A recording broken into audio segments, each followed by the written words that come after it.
And we're taking you behind the scenes of the complicated immigration process here in the U.S. Well, it's left one man in legal limbo after he was brought to the U.S. from Liberia when he was just 2 years old. Rodney Taylor has lived in Georgia for decades, applying for citizenship only to be denied. Well, recently, ICE arrested him, and right now he's facing deportation. 11 Alive's Caitlin Ross is uncovering the difficulties navigating the immigration system, even as journalists seeking answers about this case. It's easy to talk to Rodney Taylor. I'm a people person, so I love dealing with people, meeting people every day, making them look good. We met Rodney trying to help people who sit in his chair through a program where barbers talk to clients about lung cancer screenings. Rodney told us making those connections comes easy. Once they feel comfortable in their surroundings and know what type of person you are, they feel more comfortable to open up to you. It's what's happening to him now that he says is so hard to connect. All right, we're trying this again. Okay, so is it working? Rodney! Hey! Oh my gosh, we finally connected. He was arrested by ICE and is now not behind his chair, but behind bars. It's a life or death situation. To understand, we have to go back to 1980 when Rodney's mother brought him to the U.S. from Liberia.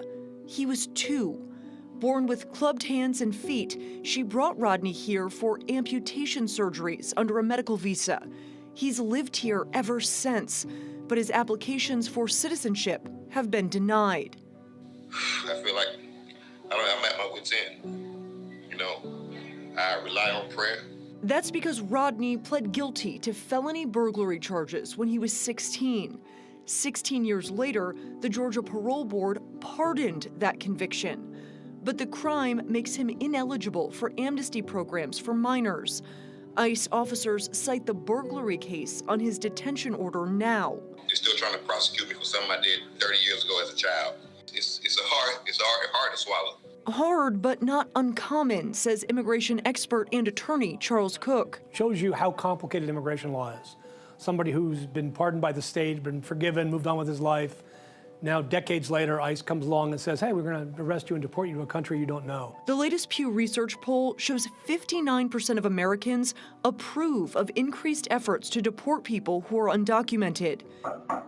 Over the last several weeks, 11 Alive has reported on the uptick in ICE arrests in metro Atlanta and across the country under President Trump's administration. ICE data shows that includes immigrants with criminal records, but also a 221% increase in immigrants without criminal records. The reality is our laws have not changed. Our laws haven't changed in 30 years. What's changed is how they're enforced. We talked to a spokesman from ICE who told us the removal case against Rodney is moving forward because they do not accept the type of pardon he received.